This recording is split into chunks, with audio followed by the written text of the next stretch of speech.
हे थेट दृश्य आपण पाहतोय।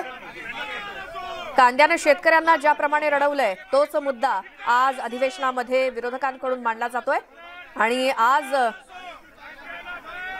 अर्थसंकल्पीय अधिवेशनाचा दुसरा दिवस आहे आणि या दरम्यान विरोधकांकडून हाच मुद्दा उपस्थित केला गेलाय। कांद्याचा मुद्दा घेऊन सरकारला घेरण्याची तयारी विरोधकांची। त्यामुळे विरोधी पक्षातले आमदार हे कांद्याच्या माळा गळ्यामध्ये घालून आणि डोक्यावरती कांद्याचं टोपलं घेऊन विधान भवन परिसरामध्ये आल्याचं दिसतंय। काही घोषणाबाजी केली जाते। कांद्याने शेतकऱ्यांना ज्याप्रमाणे रडवलंय तोच मुद्दा आज विधिमंडळाच्या अर्थसंकल्पीय अधिवेशनामध्ये उपस्थित केला जातोय विरोधकांकडून आणि त्यासाठीच कांद्याच्या माळा गळ्यामध्ये घालून आणि डोक्यावरती कांदे घेऊन हे विरोधी पक्षातले आमदार आज विधान भवनामध्ये आल्याचं दिसतंय।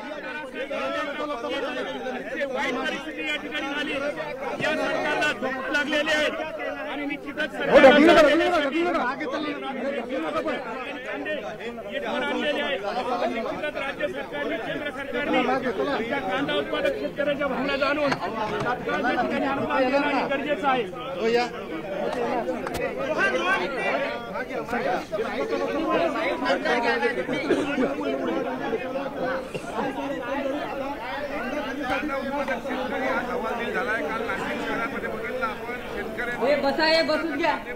सरकारला बाकी ठेवलेला आहे। कांद्याचा लिलाव काल नाशिकमध्ये बंद पाडला होता।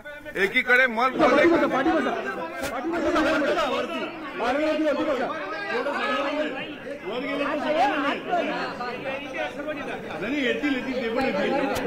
विनोद राठोड आमचे प्रतिनिधी विधान भवन परिसरातून आपल्या सोबत आहेत। विनोद, आज विरोधकांकडून कांद्याचा मुद्दा उपस्थित केला जातोय, काय सविस्तर सांगाल? नक्की काल ज्याप्रमाणे विरोधी पक्षनेते अजित पवार यांनी कांद्याचा मुद्दा उपस्थित केला आणि एका शेतकऱ्याला 2 रुपये चेकच्या माध्यमातून मिळालं आणि त्यानंतर मात्र हे संतप्त व्यक्त करायचे पाहायला मिळत आहे। शेतकऱ्यांचा जो कांदा आहे त्याला भाव मिळत नाही, सरकार याबाबत कुठल्या प्रकारचा निर्णय घेत नाही आणि सरकार शेतकऱ्यांच्या बाजूने नाही असाही या ठिकाणी आरोप केला जात आहे। राष्ट्रवादीचे जे नेते आहेत, आमदार आहेत, त्यांनी गळ्यामध्ये कांद्याची माळ आणि डोक्यावर कांद्याची टोपली घेऊन सभागृहात जाण्याचा प्रयत्न करणार आहे। मात्र ते विधान भवन मध्ये सध्या आले आहेत आणि त्यांचा एक प्रतिकात्मक आंदोलन, शेतकऱ्यांना कांद्याचा भाव मिळाला पाहिजे, निर्यात बंदी जी आहे ती उठवली पाहिजे, सरकारने निर्यात बंदी लावली आहे त्याच्यामुळे कांद्याचे दर पडले आहे आणि व्यापारी जे आहेत ते कमी दरामध्ये कांदा शेतकऱ्याकडून घेत आहे। त्यामुळे शेतकरी हवालदिल झाला आहे आणि शेतकरीला योग्य ते भाव मिळाला पाहिजे अशी भूमिका विरोधी पक्षांची आहे आणि त्या पार्श्वभूमीवर हा आंदोलन विधान भवन येथे सुरू आहे। जे कोण कोण आमदार हे कांद्याच्या माळा गळ्यामध्ये घालून आलेत? आंदोलन आहे काल नाशिक शहरामध्ये, नाशिक जिल्ह्यामध्ये शेतकऱ्यांनी आंदोलन केलं। काल कांद्याचा लिलाव काल बंद पाडला। एकीकडे 5 स्टार हॉटेलमध्ये हा कांदा 1000 रुपये किलो प्रमाणे विकला जातो, तर दुसरीकडे या शेतकऱ्याच्या कांद्याला कवडी मोल भाव असतो, 3 रुपये, 4 रुपये, 5 रुपये। ही या सरकारची म्हणजे जे शेतकरी विषयक धोरण आहे ते अत्यंत चुकीचं आहे। त्याविरुद्ध आवाज उठवायला महाविकास आघाडी सर्व एकत्र आली। त्यांना बळ देण्यासाठी ही शिवगर्जना मोहीम सुरू केली। आता कोणी कोकणात आहेत, कोणी विदर्भात आहेत, कोणी मराठवाड्यात आहेत, असे ठिकठिकाणी नेते चाललेत। मी पश्चिम महाराष्ट्रात जाईन आजपासून आणि मी पाहतोय की जे नेते आधी पोचलेत, कोकणात असतील किंवा इतर ठिकाणी, त्यांना प्रचंड प्रतिसाद शिवसैनिकांचा आणि जनतेचा मिळतोय। याचा अर्थ असा आहे की आमच्याकडे आज शिवसेना हे नाव नाही, निवडणूक आयोगाच्या बदमाशीमुळे आमचं चिन्ह गेलेलं आहे।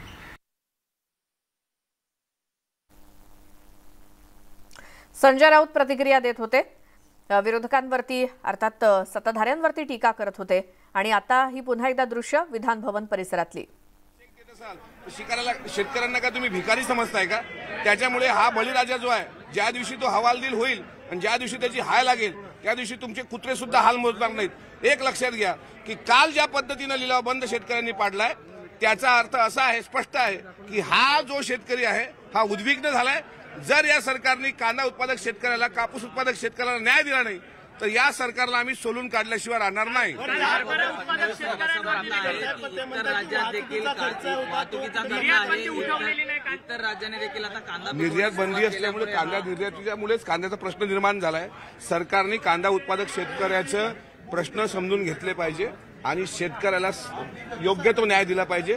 यासाठी ज्या काही घडामोडी आहेत, जे काही मांडणी आहे, जे काही आमची आयुध आहेत ते वापरून आम्ही शेतकऱ्यांचा आवाज बुलंद केल्याशिवाय शांत बसणार नाही. उत्पादक शेतकऱ्यांवरती सुद्धा काल लाठीचार्ज झालेला होता, ज्या पद्धतीने तिथे लिलावाच्या दरम्यान. अमरावतीची गोष्ट आहे. अमरावतीला हरभरा उत्पादक शेतकरी जसा नाशिकला कांदा उत्पादक शेतकरी, मनसर भागात कांदा उत्पादक शेतकरी, तसा हरभरा उत्पादक शेतकरी सुद्धा रस्त्यावर आलेला होता. त्याचं कारण काय? आता तिथे अमरावतीमध्ये तर नवनीत राणा खासदार आहेत, रवी राणा आहेत. हे कुठे झोपायला गेलेत का? शेतकऱ्यांचे काही नेते आहेत. म्हणजे शेतकऱ्यांवर जर तुम्ही लाठी हल्ला करत असाल, मारत असाल, तर ही तुमची गुंडशाही नाही, हा तुमचा अतिरेक नाही, ही इंग्रज विरुद्ध आम्ही आंदोलन करायला सर्व एकत्र आलो. रवी राणांनी तुमच्यावरती आरोप केलाय की तुम्ही चुकीची आणि खोटी माहिती तुम्ही पसरवत आहात. कोणत्याही शेतकऱ्यांवरती लाठीचार्ज झाला नाही असं त्यांचं म्हणणं आहे. रवी राणांनी एकदा जावं, तिथे व्हिजिट द्यावी. शेतकऱ्यांना लाठीचार्ज झाला की नाही हे त्यांनी स्वतः तपासावं. ते तिथले स्थानिक प्रतिनिधी आहेत, त्यांनी आम्हाला विचारू नये किंवा पत्रकारांना विचारू नये. सचिन लाईव्ह सुरू ठेवा. राष्ट्रवादीचे आमदार अमोल मिटकरी यांची ही उद्विग्न प्रतिक्रिया होती. शेतकऱ्यांची बाजू मांडतायत अधिवेशनादरम्यान.